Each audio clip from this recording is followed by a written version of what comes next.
I know quite a few faces in the audience. My name is Rustum. I'm a neuro-ophthalmologist and assistant professor at the University of Ottawa. I did my PhD in electrophysiology and other training at Queens, and then I went down to the United States and spent some time with Alfredo Stu, who's one of the world's experts in latest hereditary optic neuropathy. And from there, I developed an interest in it, participated in quite a few clinical trials, and through that, I got to meet this guy. Patrick Yuan-Man is chair of ophthalmology at the University of Cambridge. He was also instrumental in running one of the first clinical trials looking at treating patients with lupus, the ROTO study. He's been the key principal investigator for the study. And since then, he's also been involved with the GenSight studies. He's been involved with pretty well anything you can think of related to lupus. He has had a hand in it. So it's a great pleasure to have him with us today.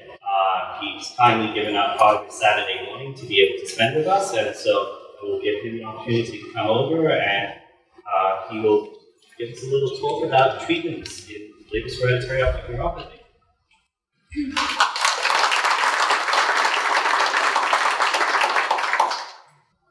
Thank you very much, Rustum. It's a great pleasure to be here back in Toronto. This is my fifth visit. The reason being I have quite a lot of family here in the Toronto area. Great community to connect with because the COVID pandemic came on a few years ago, so it was quite challenging to see newer members of the family. As Rustum mentioned, we go back a long way. Great pleasure of working with him and training for the years to better this condition and how we can move forward in terms of potential treatment for this devastating disorder. And I personally think that we've made a lot of progress over the years. My journey with this condition and with multiple disease in general goes back to my 20 years as a medical student, when I became very interested in this area of research because it was quite revealing that a lot of people with multiple pathology will end up with some form of optical involvement. In the case of Davis optic neuropathy, involvement was the key feature, key defining manifestation of this human form of pathology. What I'm going to do in my talk is give you an abbreviated overview of where we are, at least in terms of treatment, the advances we made, the challenges we're facing, and then keep it reasonably open for discussion with you. I'm a neuro-ophthalmologist like Rustum. I'm trained in the UK. I'm now based in Cambridge, where I run a translational research group. I've also run a special genetic service in London and also in the hospital. And for me, this has been a great collaboration because, to some extent, what we all want is a cure for this condition.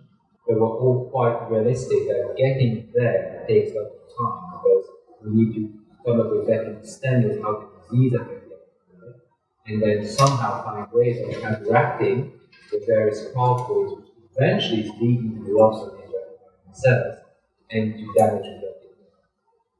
It's now more than 30 years since the genetic basis of Leber disease, and we're now moving from just knowing about genetics to learning about how the optic nerve becomes affected and how we can move forward with further clinical trials. And the reason why it's been such a pleasure working with the LHON research community is we get on extremely well. So with Rustum, with Alfredo, Nancy, Atlanta, and also with the whole European group, which you probably have heard of by listening to various YouTube videos. We've really been able to come up with a very close-knit research community, and this will be needed because both in terms of the basic science and in terms of moving ahead with these clinical trials. So this is just a preamble to what has gone before, which is a huge amount of work, and also where we go next in terms of the research for this technology. So as a researcher, I'm involved with a number of biotech companies. I don't own any stock or shares, and same for Rustum and some of my other research collaborators. We work very closely with them because fundamentally we need their support, especially when dealing with rare genetic conditions. I won't dwell too much on this because most of you in the audience will have been personally affected with this condition or will be family members of others who have been affected with visual loss from Leber's optic neuropathy. It is an important microneurological disorder, at least in the United Kingdom, based on the various epidemiological studies which have been done. The prevalence is roughly around 1 in 20,000. So even in general ophthalmologists, we'll come across people who are affected with LHON, and then they can always refer to special centers for more counseling.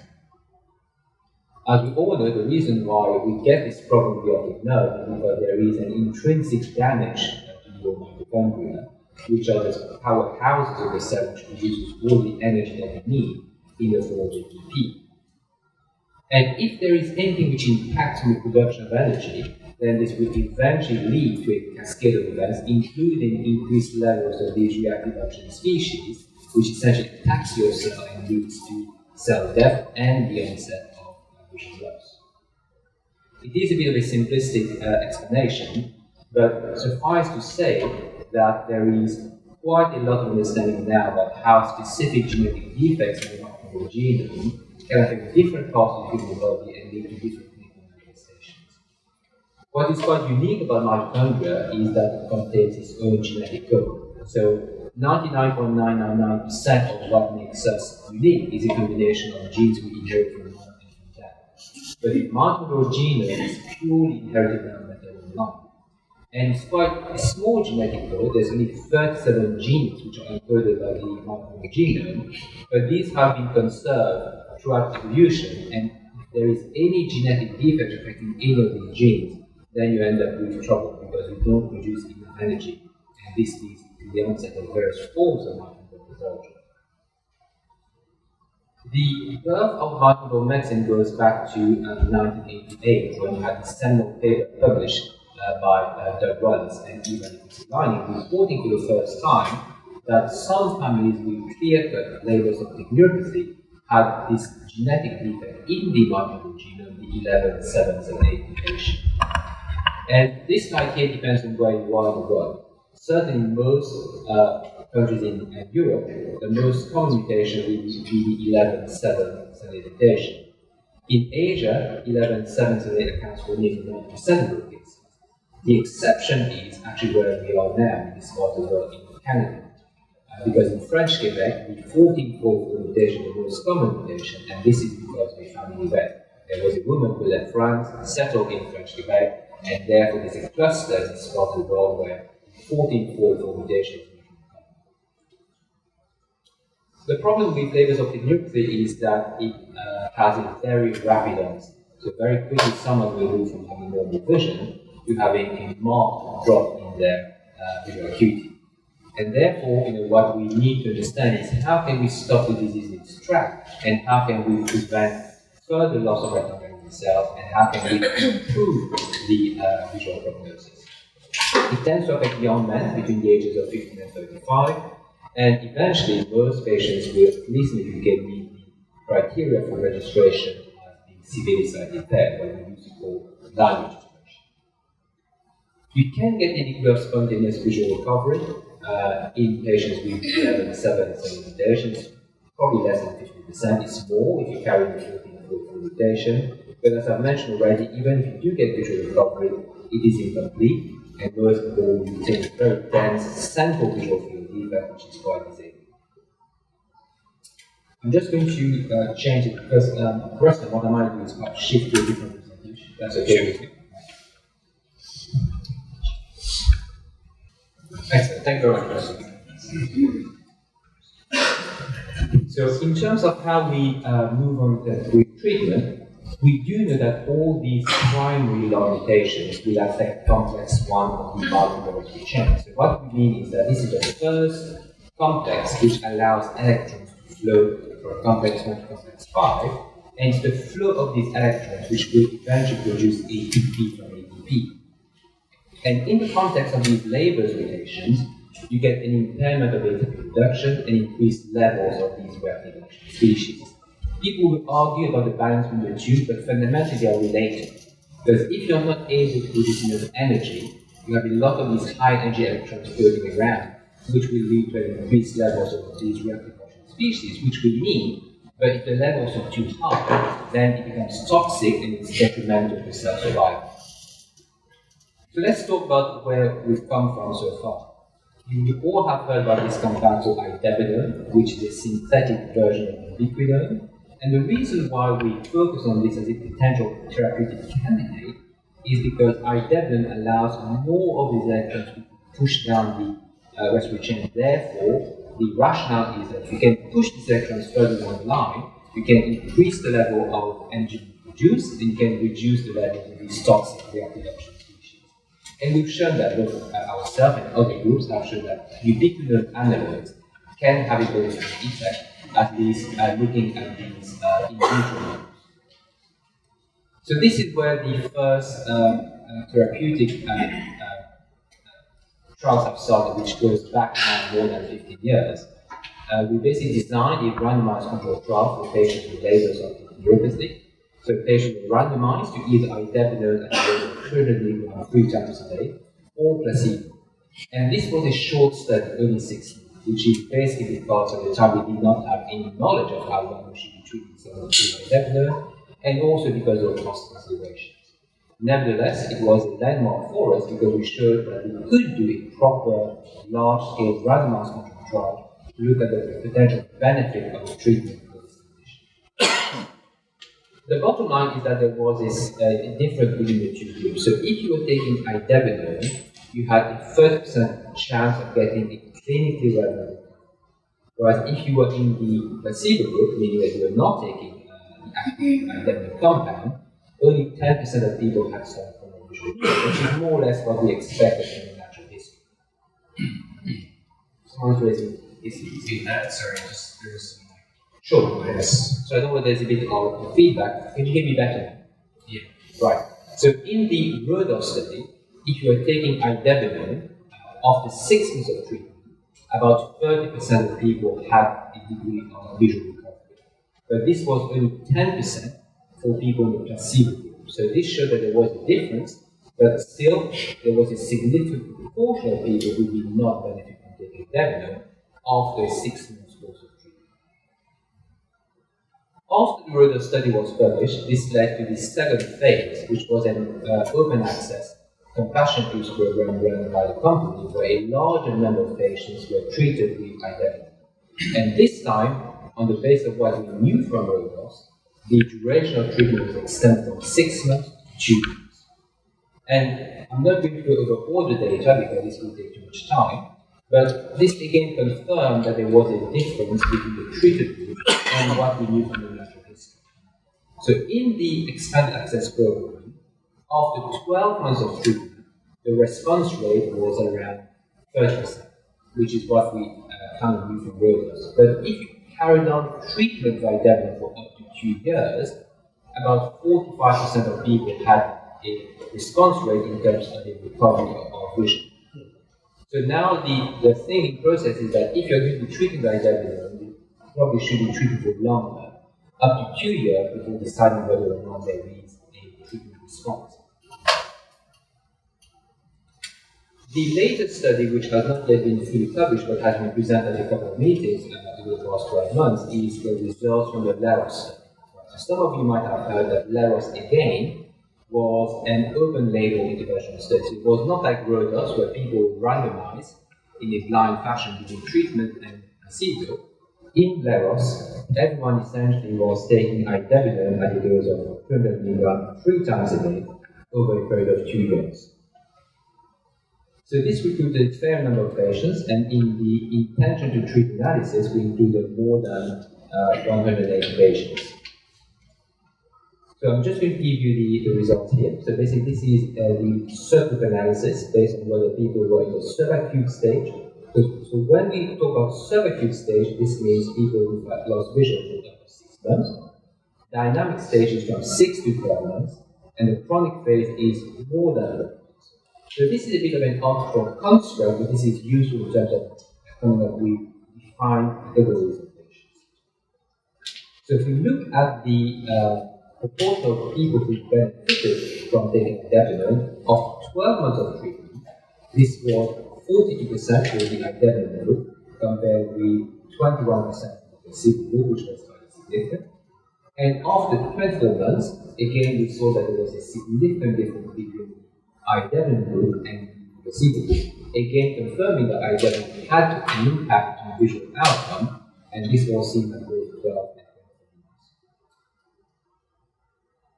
What was much more controversial was whether or not you could get some benefit from idebenone if you've had the disease for much longer, i.e. if you were in the chronic stage of the disease. So here again, we saw that there was a difference. So if you were taking idebenone for 12 months in that 24 months, you had a higher likelihood of getting individual visual coverage compared to natural history. So the bottom line from this is that there's still some benefit in taking idebenone if you've been affected for a long period of time, at least up to 2 years. So what we found so far was what we expected from the previous studies on idebenone. However, there was one quirky data which we still need to understand better. As I mentioned already, the most common mutation is the 11.7 mutation.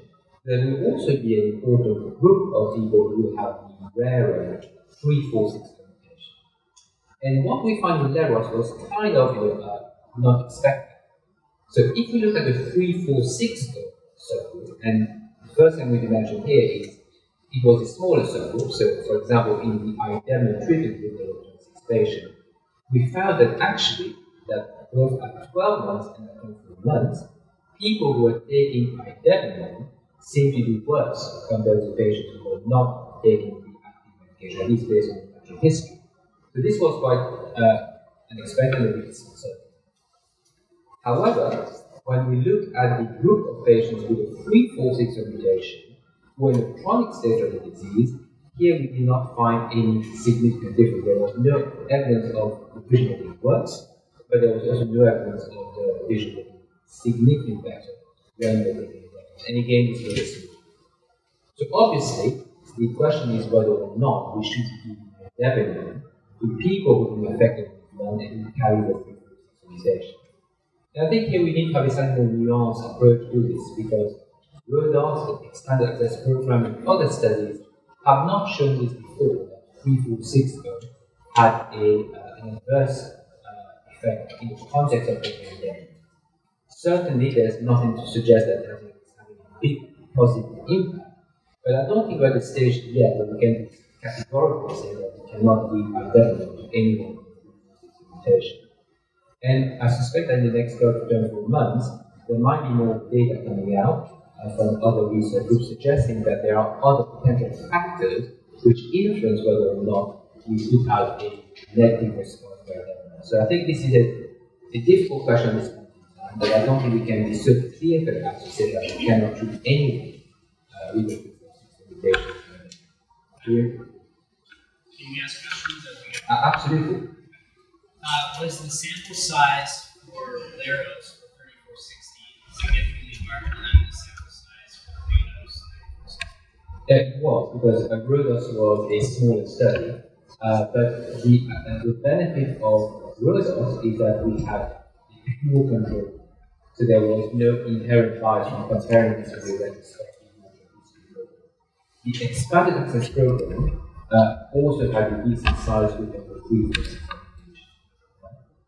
So I think there is enough counter evidence that there's not such a big signal suggesting that idebenone has a detrimental effect for frequency, so that we cannot discard the observation that we've seen in levels. So we absolutely need to discuss that with someone presenting in clinic with specific mutation, right? But we also need to be aware of the fact that in terms of how natural dance can be prepared in the mind, there are also other potential factors which modulate whether or not either benefit from idebenone or whether or not it might be detrimental, right? So that's the reason why I don't want to be completely negative about idebenone in the context of mutation, because there might be other factors in your genetic profile which might move things from one end to the other, right? And as we will see from the gene therapy results as well, the challenge that we have with low-grade disease is that every single study that we're doing is new. We don't have a track record of multiple studies in hypertension and diabetes. So this is what we need to keep an open mind about. But certainly if someone comes to do my practice, I will just tell them that there is the data from LEROS suggesting potential negative effect. But this was a smaller subgroup, and we just have to wait for further evidence to come early enough. So this is my take. It looks like we have another question over here, so I'm just going to bring the mic over. Hi, I just had a question. When I was first diagnosed with this, I was taking it down for maybe 1 or 2 years. But I found, and things may have changed since like 8 years ago in terms of access, that it was really difficult to obtain and expensive. And I just wonder that when you say clinically significant, especially for new families who might not have money, or what does that exactly mean? Is it one line on a chart? Because I think for some people it might actually not be worthwhile to try to obtain something if it's not a huge difference. You're right on cue, but this is also the next introduction you covered, access to transaction. But this is a challenge in many countries. And perhaps before we move on to away from the results of the ROC study, because I think it's a very important point, right? And I don't want to be the fluent voice saying that we need to do further. I wonder whether Rustum, you might want to have a word about your personal experience. I agree with you. And certainly for my patients with 3460, it's the same idea that we want to discuss the risks. Most of my patients, by the time they get to me, are in that chronic phase. And so it doesn't seem like it is as much of an issue in that sense, based on the subsets from the neuro study. But to your point about what does it actually mean, what do we mean by people getting better? The clinically relevant, covering clinically relevant benefit and stabilization are all terms that we use. But essentially what it means is that a patient improves by 3 lines, which is 15 letters if they're on chart, or they go from being off chart to on chart by at least 5 letters, or they stay on chart. So it's meaning that in our assessment, when you come into the eye clinic, you're able to read the eye, essentially. And if you have a look at a lot of patients who have labors, they can't do. And whether or not that's meaningful to the individual, I couldn't tell you.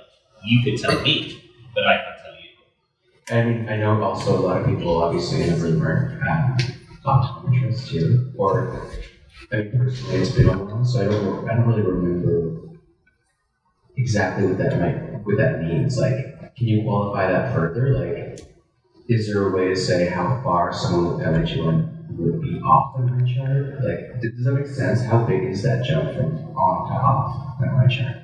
Sure. And this is a very important question, because here we're trying to understand not just the context of like development, but also standard treatment. One is, how can we better assess visual function in the context of patients with various particular diseases, right? You will know yourself that when you go to most clinics, you be asked to read down the chart. It could be a standard chart, it could be an EPDRS chart.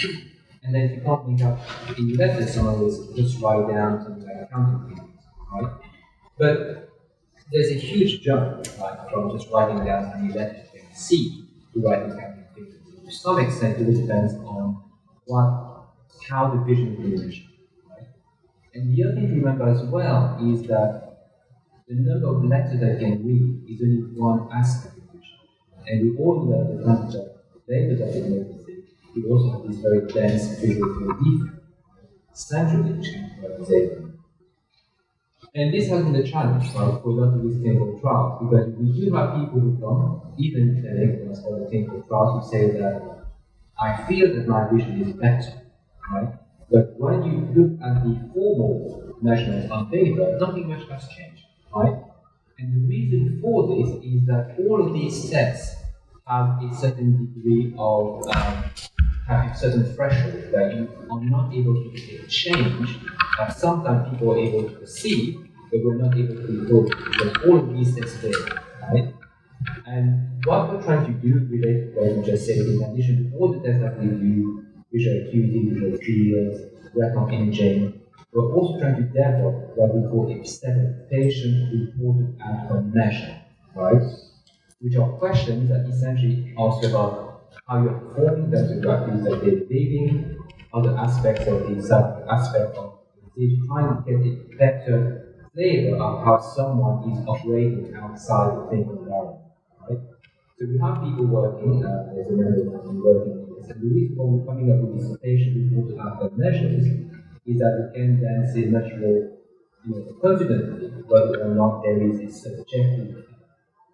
And we need that kind of information because if we're going to go to the regulator and say, well, we need to pay for this treatment, which can be quite expensive, the first thing they're going to ask you is, well, your clinical vision is improved by X number of letters.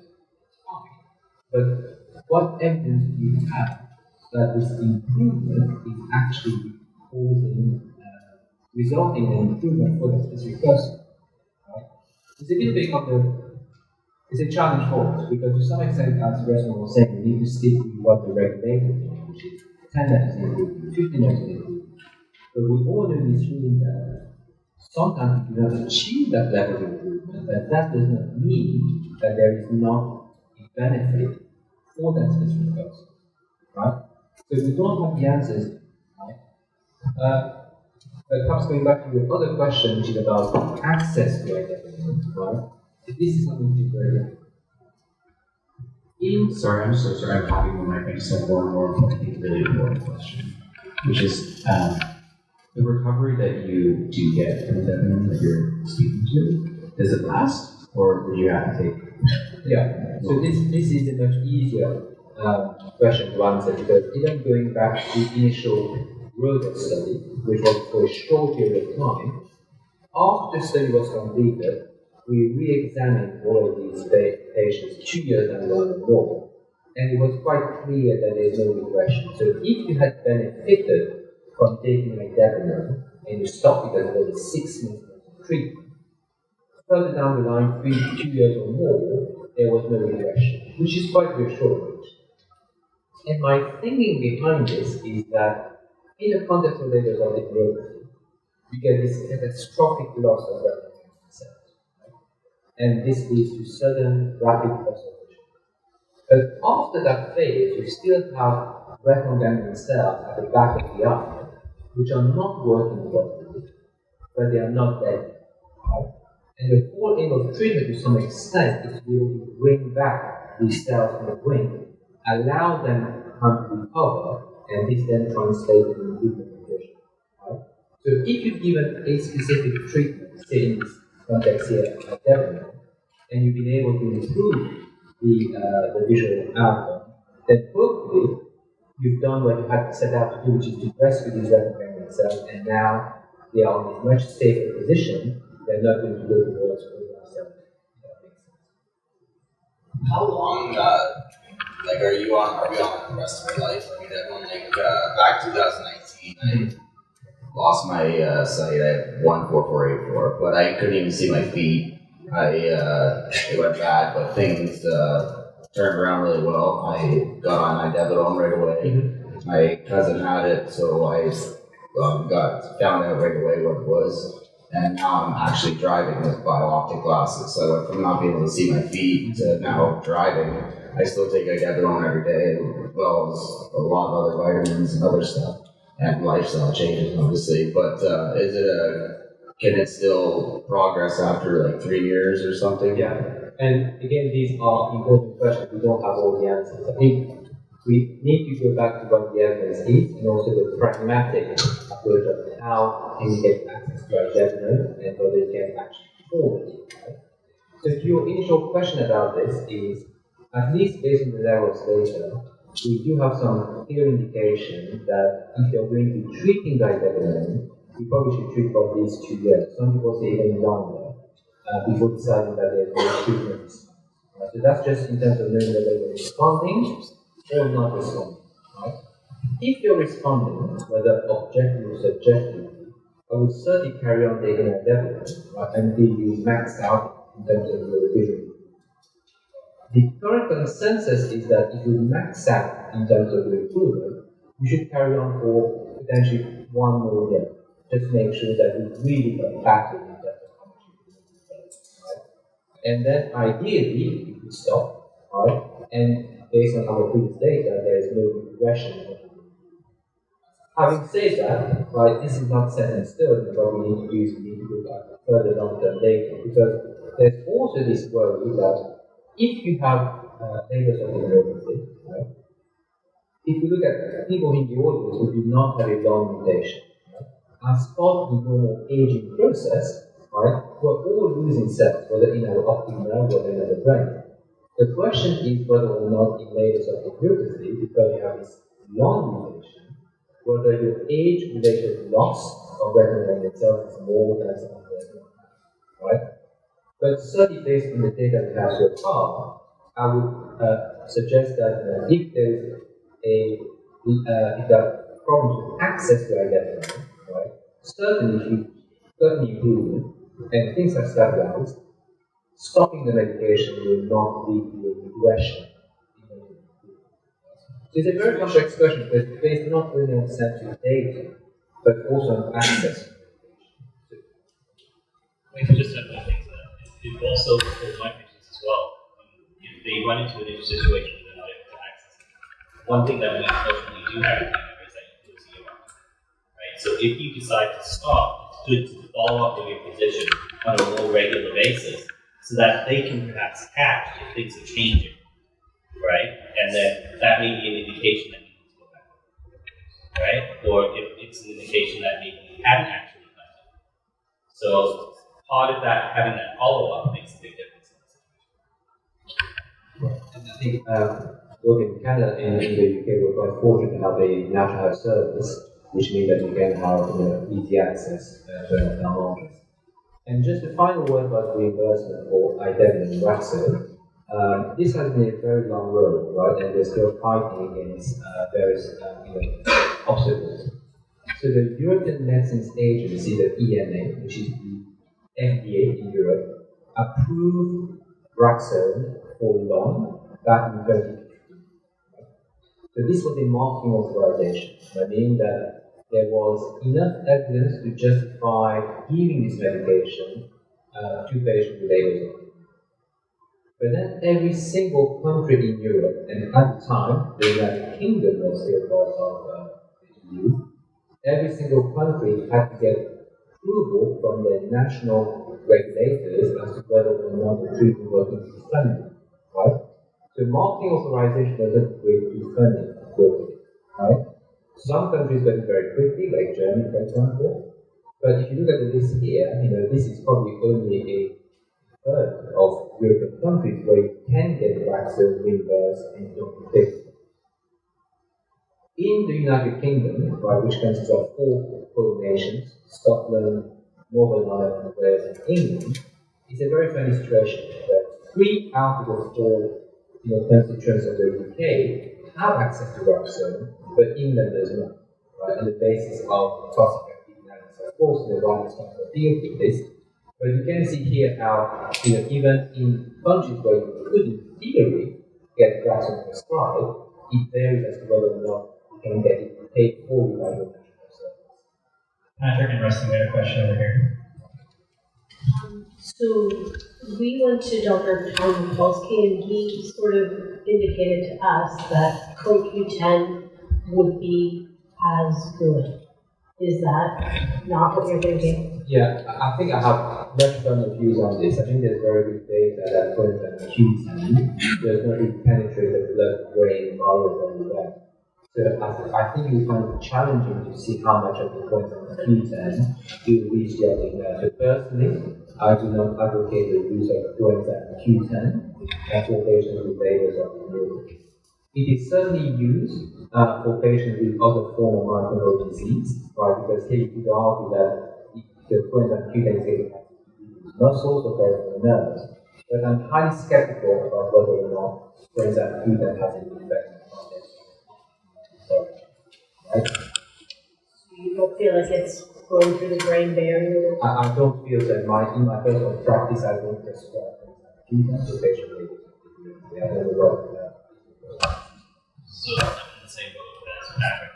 I also feel that if we have evidence for Idevinan, we don't have evidence for CoQ10, why would I pick the thing that we don't have evidence for?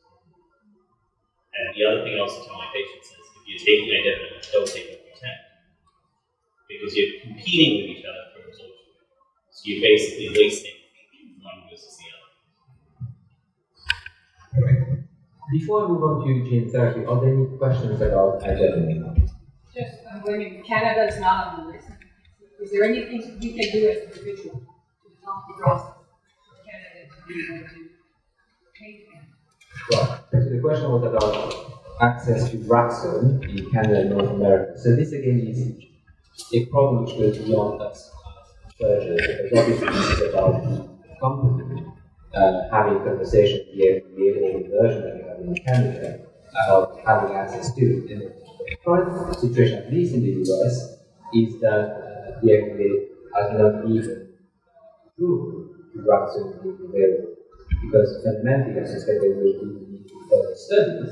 But the challenge is how do you do a study that, for example, now doing a study like Rodot will be very challenging, because people are aware that definitely has a treatment effect, and would you be willing to put yourself in a control group where you might be on placebo, right? So I'm not sure how the Canadian system works, but certainly the FDA has not given their blessing to that. So. We're in a very similar situation. So Health Canada is not a progressive use. And as such, anytime, so for people who live in the province of Ontario, really will provide funding for medications that are not covered. But they will not consider, even look at an application for something that has no Health Canada. So until that Health Canada approval is in place, the funding mechanisms we have within the country won't kick in. LHON, do you know how much they had in cost to buy? We had, I can't remember last time, because it's been a few years. Okay, because I know It the was over doctor's probably. $1,000. Pardon me? It was over $1,000 for $4. That's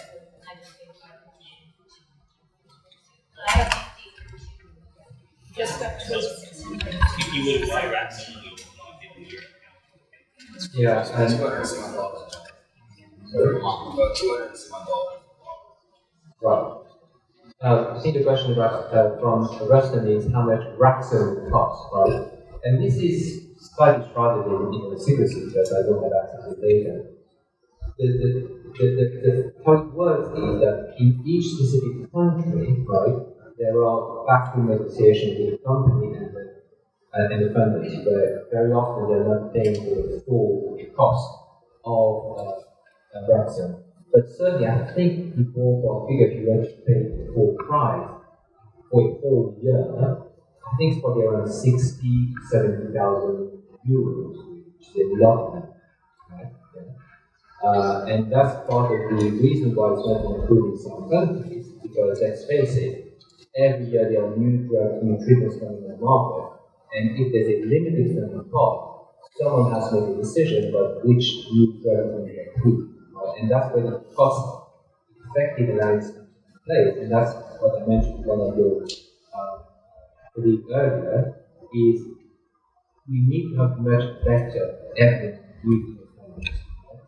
It's not just sufficient to say that the treatment is improving vision by X number of letters, or improving the visual field by that, because to them, right, this is not something that they calculate in the equation. What you want to know is it having a functional benefit that ultimately is going to save money to the state or to the health service, right? And this goes beyond what my expertise or the resonance is. This goes to the wider context of health economics, right? Of how we make new treatment available to a specific patient community, right? In the context of a healthcare system where funding is limited.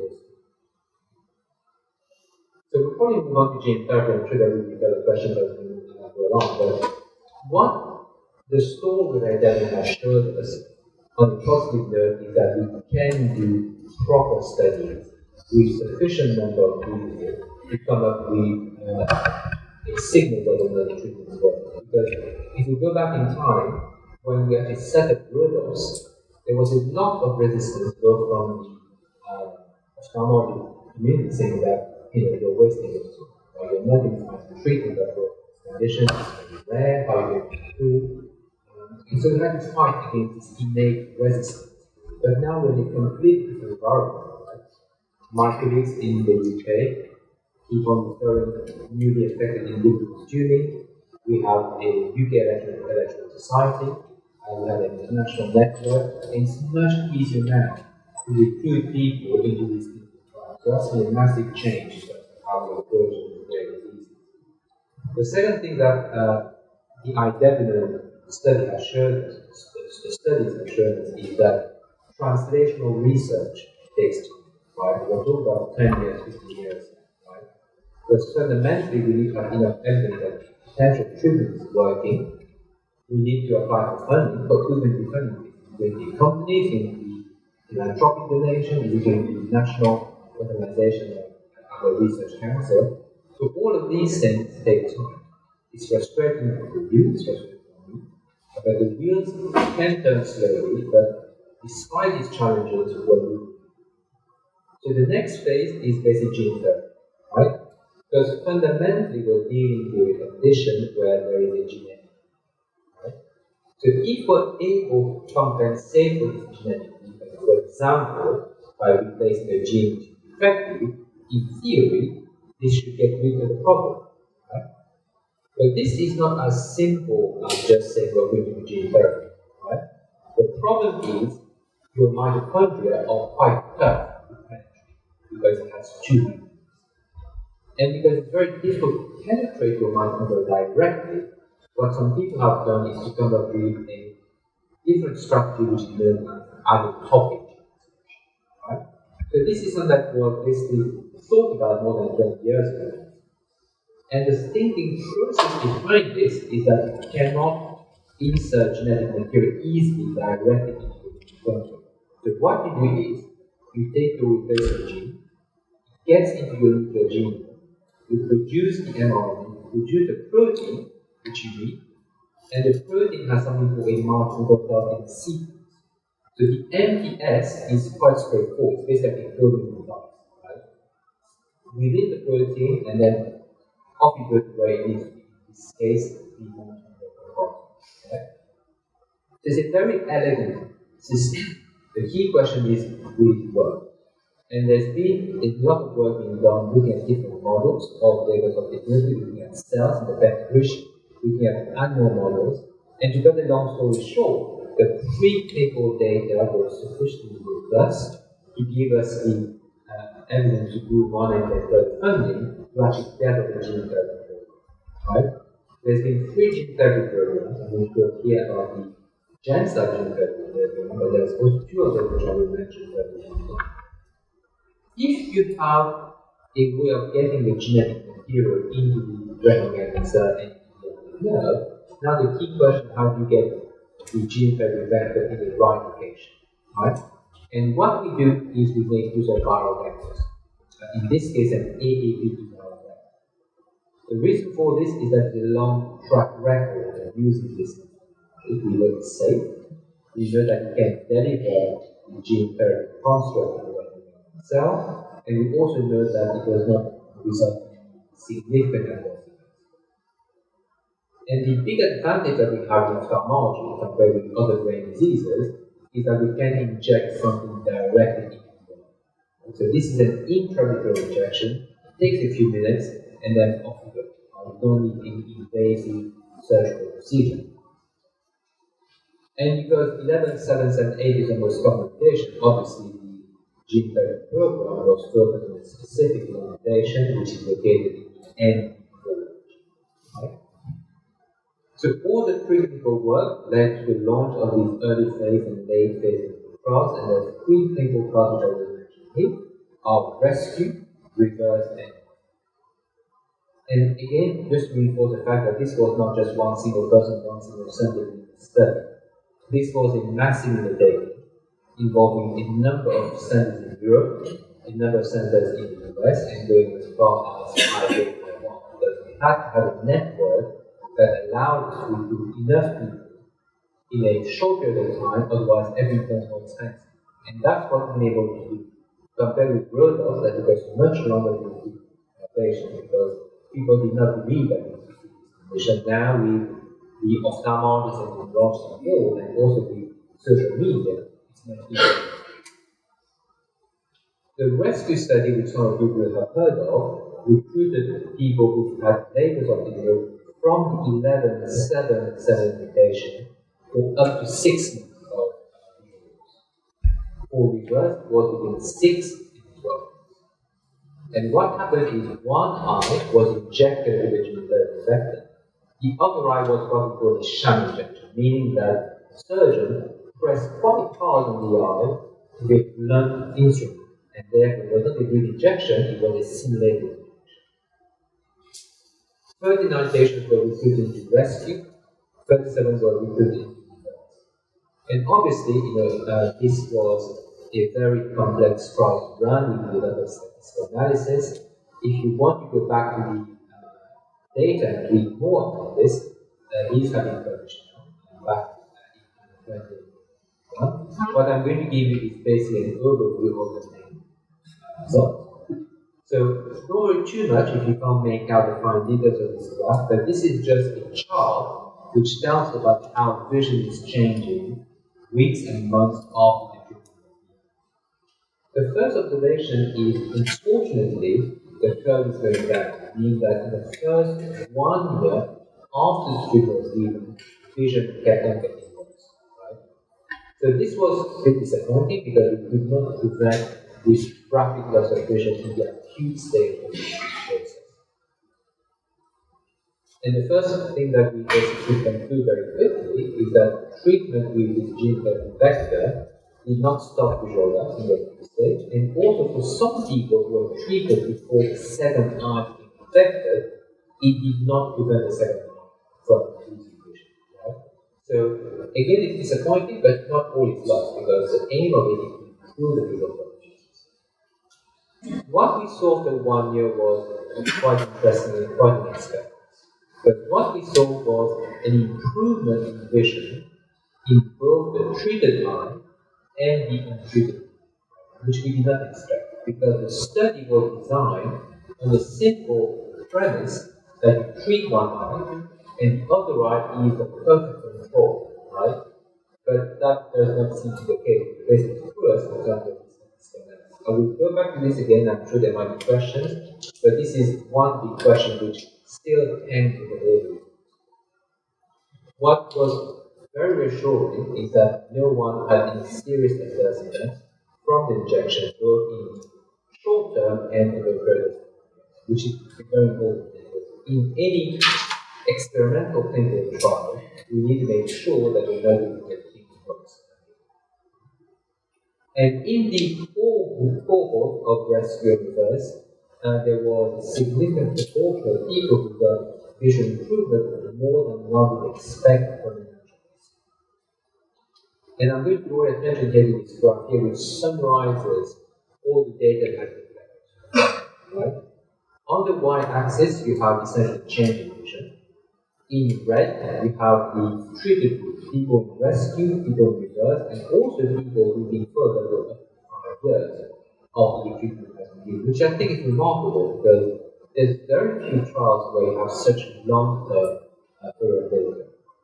And in blue, you have the natural history, which is most retrospective. And 4 years down the line, you can see that there is a significant difference and divergence between the treated group and the untreated. As rescue and reverse was running in parallel with reflect trial started, which is a bit of a shame because if we had the results from rescue and reverse, one would have designed the effect differently. But the nature of research is that sometimes things don't always go out in a very linear chronological fashion. Reflect again was for people with a common 11-7 mutation. But what was different between rescue reverse and reflect is that a group of patients in the reflect trial had injection of the gene therapy vector in both. Right? 98 patients were recruited, and the recruitment was very efficient. We basically recruited the enrollment within 9 months, if I recall. And again, the results have been published. They were published at the end of last year in this journal of the brain. More detailed analysis. This is just a quick summary here. Of the 98 patients that were recruited, 8% were men, which is surprising because labels of the disease of young men. Most people were in their 30s. And in terms of the visual acuity, Unfortunately, even at this point in time of recruiting people within 1 year of this onset, you can see here that vision was severely affected in the eye, and certainly for the usual criteria, all of these patients will meet the criteria for register severely sight impaired, what usually called as administration in the. So of the 98 patients, 58 of them had injection with gene therapy vector. The remaining 40 had injection with gene therapy vector in one eye, and in the other eye, they had a placebo injection. So this was not a sham treatment. They were given an actual injection in the eye, but it was not a gene therapy vector, it was just a sterile solution, which is used commonly for any form of intraocular surgery. Right? And again, this has produced a lot of data, right? This is probably the most relevant one, in the sense that, again, we saw this bilateral improvement. So even in people who had one eye injected with a balanced solution, there was an improvement in vision, right? And there was also a trend towards people with bilateral treatment doing a bit better compared to unilateral treatment. Having said that, the difference is small, and we only have 2-year data, so we will have to see 3, 4, 5 years down the line whether we see this trend towards bilateral treatment being better than unilateral. In addition to all the results about how vision is changing, we now have more than 150 people worldwide treated with gene therapy vector, and it's quite reassuring that there's not been any serious adverse effects. And also reassuring that bilateral treatment was not more, bilateral treatment did not result in more adverse effects compared to unilateral treatment. Because when we think about labels of dementia, which is a bilateral disease, eventually we will have to make that decision of whether we're treating one eye or we're treating both. But this is only a start, because unfortunately when it comes to research at the cutting edge, every time you do a clinical trial, you come up with an expected observation. Our job, like me, Rustum, and others, is to come up with the questions for the next phase of this. As I mentioned already, you get this bilateral. So why are we getting this bilateral? Is it just a natural history? Has nothing to do with treatment itself? Is it to do with the injection of the gene therapy vector, or is there something else which is contributing to this? Right? To put this in context, right, there are 2 other gene therapy programs which ran in parallel with the germ cell studies. One was led by the late Dr. John Ryan Palmer, and one also by the group of Professor Bean based in Japan.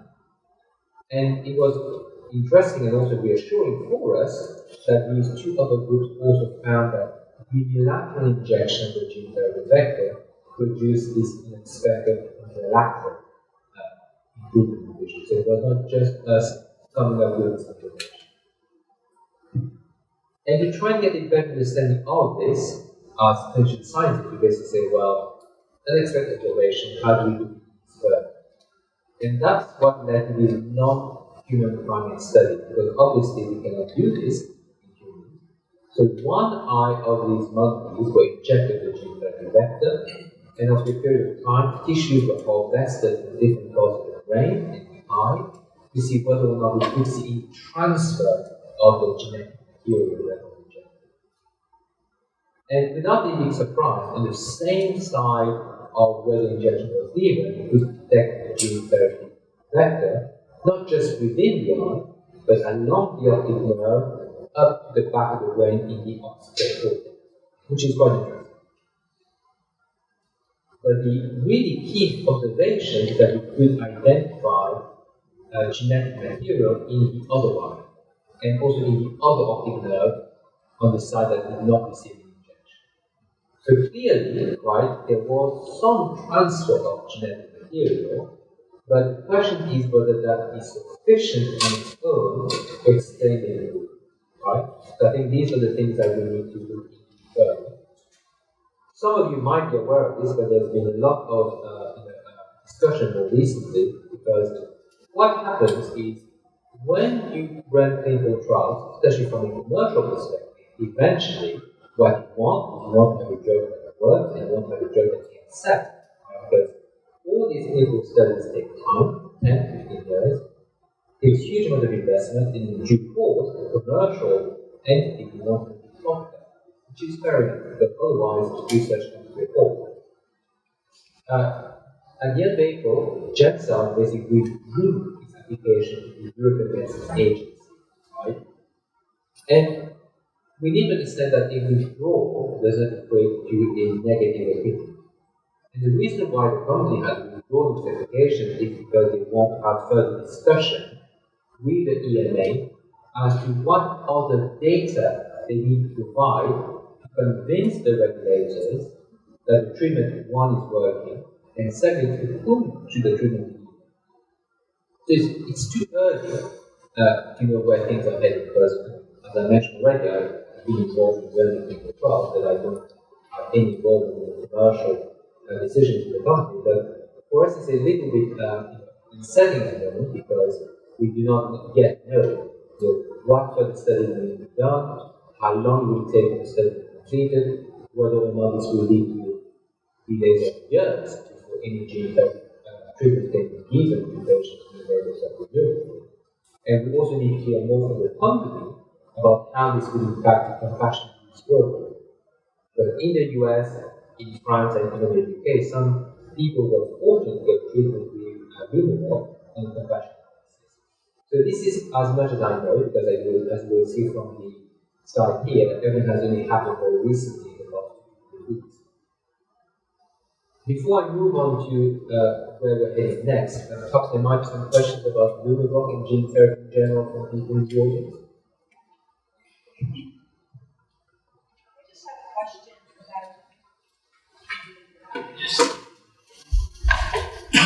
about why you would inject one eye as opposed to two, given that neighbors affects both eyes. I don't understand why you just do. It's a very good question. Right? Fundamentally, I guess if we start with an early phase clinical trial of a new treatment, for safety reasons, right, we would not inject. Right? Because a huge amount of work goes into deciding the treatment state, but injecting a mice, a rat, or a monkey is not the same as injecting a human monkey. So in early phase studies, you only want to inject. And then, of course, if you find that the treatment is working, right, then the next stage is whether or not treating both eyes would have an increased benefit. Because in theory, the thought process is, if you inject a treatment in one eye, only that eye will benefit, only that benefit. Right? Now, what makes things a little tricky is that we're getting this bilateral effect. If you get this bilateral effect, you create the argument, why do we need to treat the second eye? Treat one eye and the other eye also has a response. But then reflect suggests that bilateral treatment might be better. And conceptually, we think so, because if you inject your eyes, you get more of the gene therapy vector at the back of the retina. It should be better, but this is theoretical. So we still haven't solved this, right?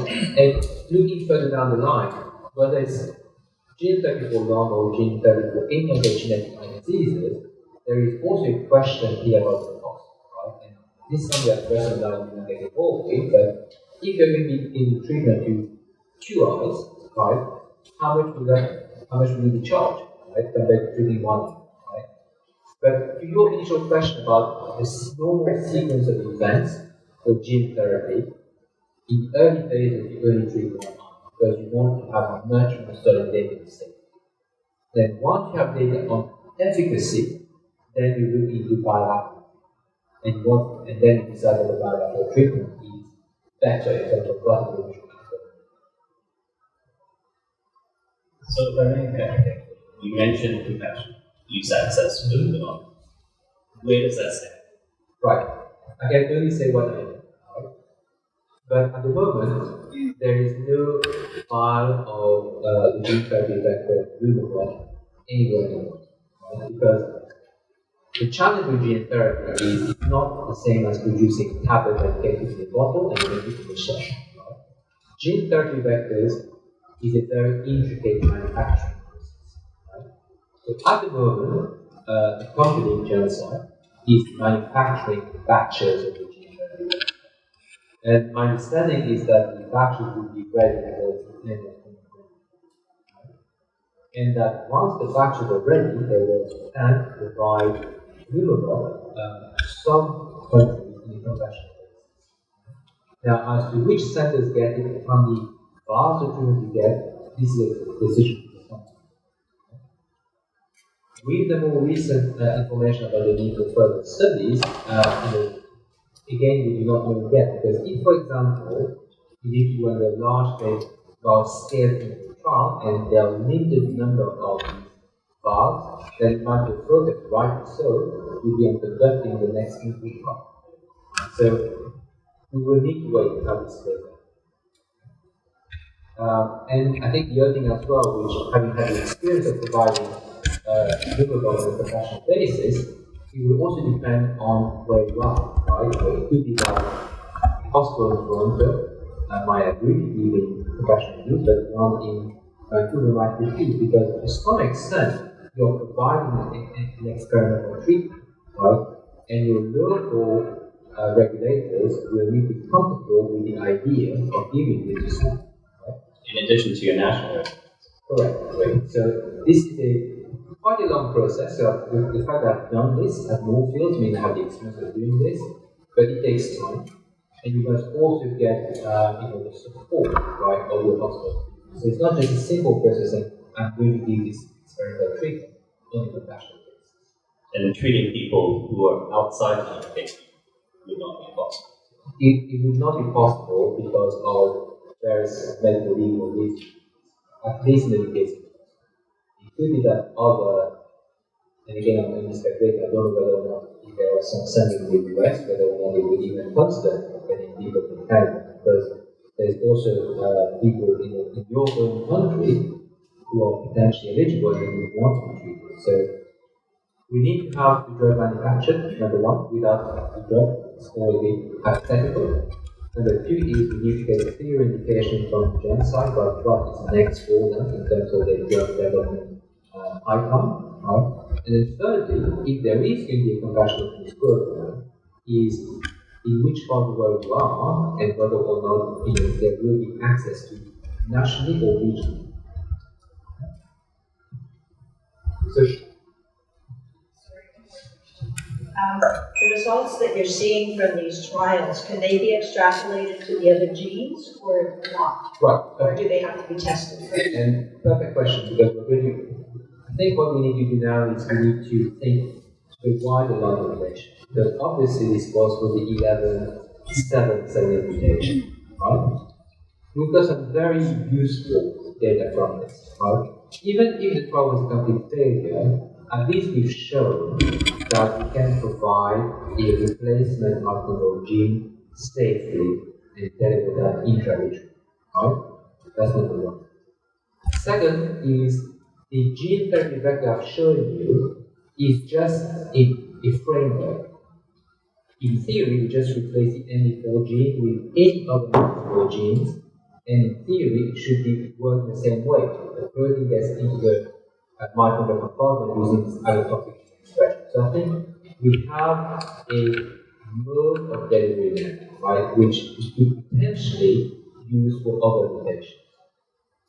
And I'm going to get to this now, but this is the current state of play, at least in Europe, right, where we have Raxo, which is approved for clinical use by the EMA, right? We have Genzyme, which is basically in advanced phases, has been phase 3 clinical trials, but now is at the stage of where things go in terms of discussion with the EMA, which is your FDA, right? But this is just the advanced programs. There are a number of other companies invested in neuroprotection or gene therapy, which are basically also very interested in labors of the neuropathy and other form of mitochondrial pathology, right? I'm not saying that all of these companies and all of these drugs will eventually lead to a clinical trial for labors of the neuropathy, but it's quite encouraging that for a rare disease, there's been so much interest from the biotech industry. What this data just mentioned here is what do we do now? Because some people will have a 346 mutation in French Quebec, Canada, there will be a lot of people who will have a 346 mutation, right? And there is a lot of work which has been done in the context of the 3460 ND mutation, right? A group of John Guy and Basil Fong has published some data, some preclinical data, and there's also this company in China called Neuropop who have a dedicated program for the 3460 ND1 mutation. They've done a number of preclinical work, and they've started an early phase clinical trial in China where they injected patients with the ND1 gene therapy construct, and the eventual aim is to do large-scale study based on the safety data that they get. Right? So already you can see that there are other gene therapy programs being initiated for other multiple myeloma patients. The one thing that we need to remember though is that this is a long process, right? The ND4 program, because it was not just Dr. John Guy and Pharma, you had the Chinese group as well. These things take 10, 15 years before we even know whether it's working, right? So we're still at a very early stage, but I suspect that in the next 12 months you'll be hearing more about this ND1 gene therapy program. Is it time sensitive? It started earlier, later, It's again a very good question, and I'm not going to go these all of these details. There won't be more time for discussion or so forth. But I will answer your question because it's a very important question, right? It's about timing, isn't it? Right? There's certainly evidence from the GenSci program and also from the Chinese data that treating beyond 1 year, right, could have a beneficial effect, right? Now, is the benefit in 1 and 2 years less compared to less than 1 year? We don't know. Is there any benefit in treating people 3, 4, 5 years, more than 5 years down the line? I think these are all the questions that we can answer. But you have to remember that for rest, reverse, and reflect, that criteria of 1 year is just an artificial number, right? We had to come up with a threshold, right? But obviously, if someone's going to respond and they are 1 year, 1 week after losing vision, there's no reason why they would have done it, right? But the nature of clinical studies is that they have to be quite few, right? But real life is different. So absolutely, we need to understand whether or not there is any benefit of treating for a longer period of time since vision will be lost, right? And this will only happen with further clinical data coming through, right? The other thing as well that we should talk about is that all of these programs won't happen in isolation, right? People will be taking idabenant, right? In some countries they don't have access to idabenant either because people don't get reimbursed, they can't afford taking the idabenant. So we'll have to think about how we deal with the fact that now we potentially have more than one potential treatment for this condition. Having said that, it's a nice place to be. Better be in a position where you have different potential treatment options rather than what we had 50 years ago where there was no treatment. Right? And we'll have to deal with this more complex situation. Right? Because there are some countries, for example, where it would be impossible to do a pure clinical trial without idabenant because everyone's taking it. They're getting paid for by their national service. So this is a very involved discussion, but I think it's right that you raise this because we need to think about the fact that we spend a huge amount of time thinking about how we can design better clinical trials, right? And this is something which consumes our discussions really, isn't it? And we clearly do not have all the answers. The other thing which I will just mention very briefly is there are other treatment paradigms that people are thinking about, right? And I should probably have included this in my presentation, but I will just mention this en passant, saying that it's in the news, I don't know whether it's trickled down here in North America, but as you might be aware, there is a program in England where they're providing this treatment and marginal replacement therapy. So it's been in the news last week, I'm not sure whether it's gone to the Canadian media, but one other big topic of discussion is when you have a woman, right, who carries a mitochondrial DNA mutation and who's of childbearing age. Because as we all know, the woman will give you all of the children, most of the time, if it's at a high level. So there is now a program ongoing in England called maternal replacement therapy, where effectively you're giving the option to a woman of not transmitting the maternal DNA variant to her children, right? And in a rather simplistic explanation, it's a modified IVF technique, right? So you have mom and dad, right, providing the sperm and the eggs. The mom carries the maternal DNA variant, which is meant to be deleterious.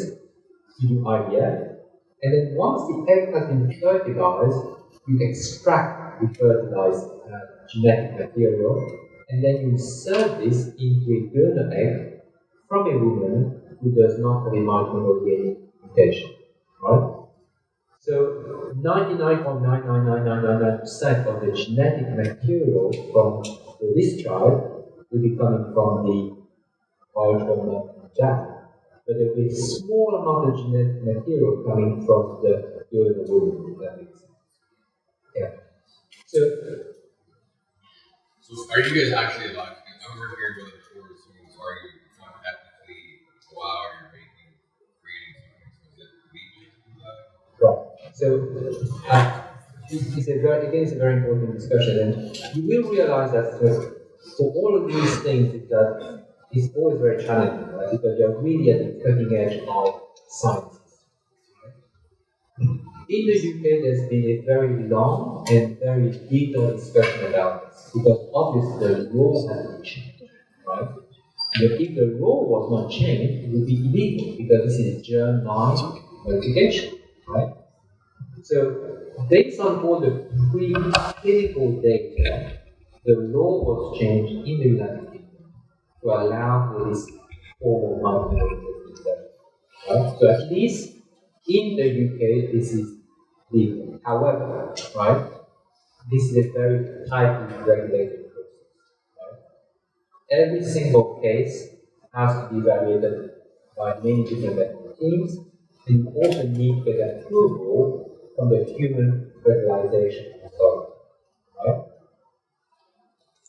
So this means that there's only one center in Newcastle, in England, who will assess, decide whether this treatment is appropriate, and then provide the treatment.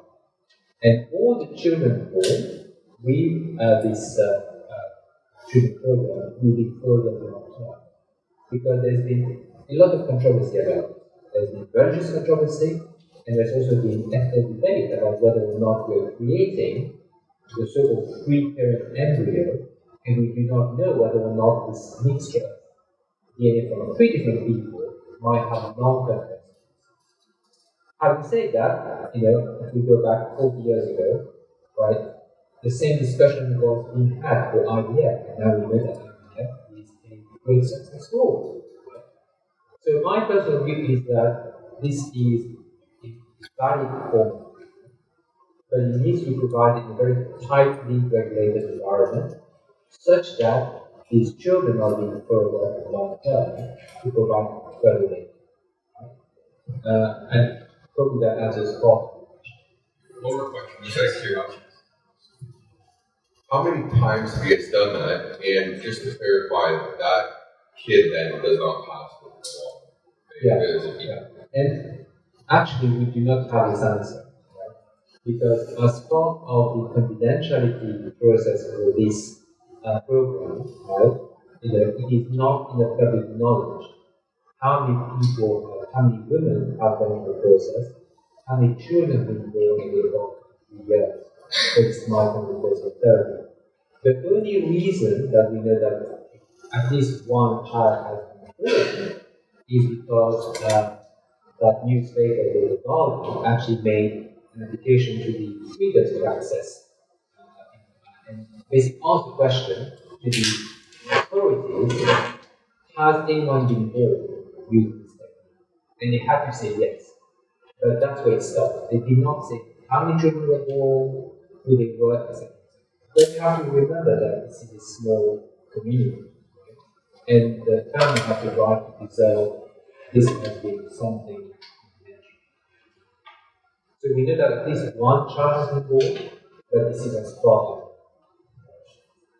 We've got another question over here. We only have a few minutes left before the break, so I think the doctors will be available during the break, right, Rustum? Yeah. Maybe a few more questions. There's a couple of questions. I just have two quick questions. First, I'm going to miss this, but with the gene therapy element, again, what did the improvement actually look like? And second part was taking a depth but known an exclusion criteria for that clinical trial. Because obviously, that would be like a Sure, yeah. Your second question, I definitely was not allowed to start with gene therapy trial. If you are taking ibuprofen, you were allowed this washout period where you stop it before you were included in the clinical study. But taking on the clinical study as a gentleman's agreement, you have to say that you are going to stop. Right? So this was an exclusion criteria.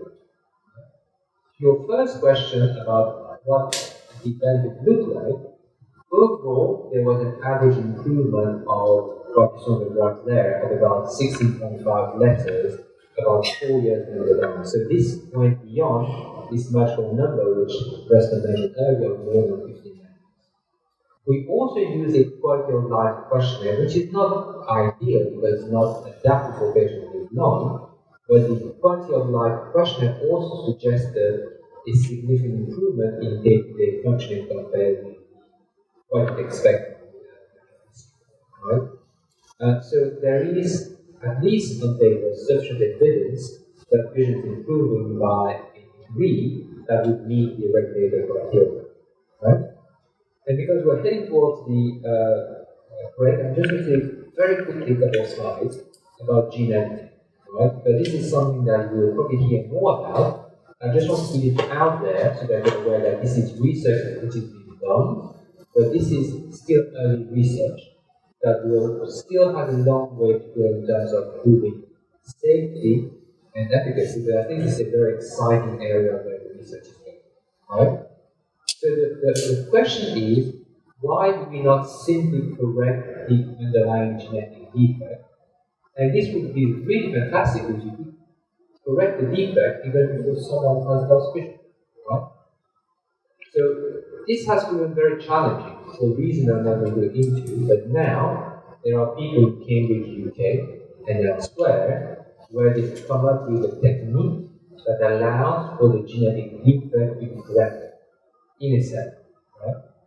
So I think this has the potential to transform the way that we approach genetic diseases, and for me, how we approach the treatment of these clinical. So just to quickly summarize, so far, after more than 15 years, we are still left with only one treatment which has improved for the result. Right? There is good evidence now that this is working both for the acute and the chronic stage of the disease.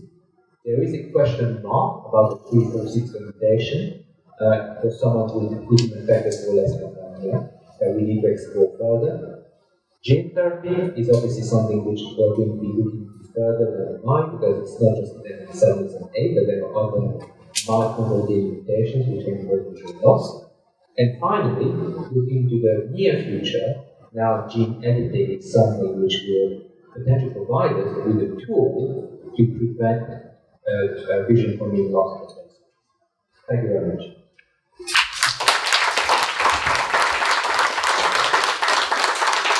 So before we go to break, I think Matt said his hand up. Just thought I said that for Gene therapy expected to be available at the end of 2023.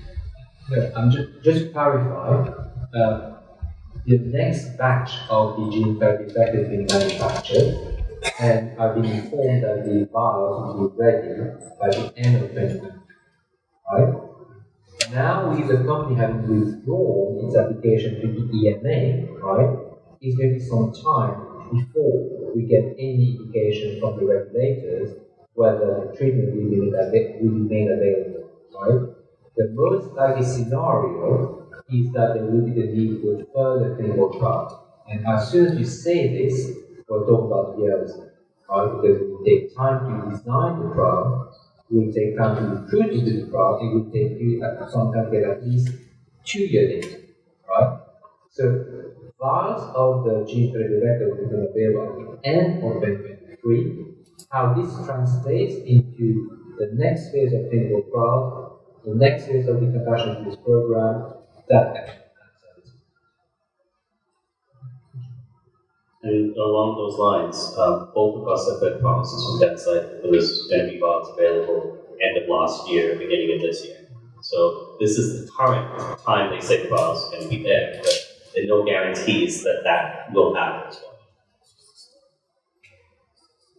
And that's part of the, it can be frustrating for all of us, but this is not unique to the areas of the brain. In the field of rare diseases, in the field of rare genetic diseases, this is something that we keep on learning. Right? Every single study that we're doing, we wish we had done it different. Right? But hindsight is very, it's a powerful thing, but that's the hindsight. Right? The other thing as well that we need to consider is that when we talk about advanced therapies, right, the challenge is that it takes a lot of expertise to be able to produce these gene therapy vectors. It is something which cannot be done easily. There are only limited facilities in the world where this can be done. Right? And sometimes you're just unlucky. You're producing the next batch, something goes wrong in the process and you don't get enough of the gene therapy vector.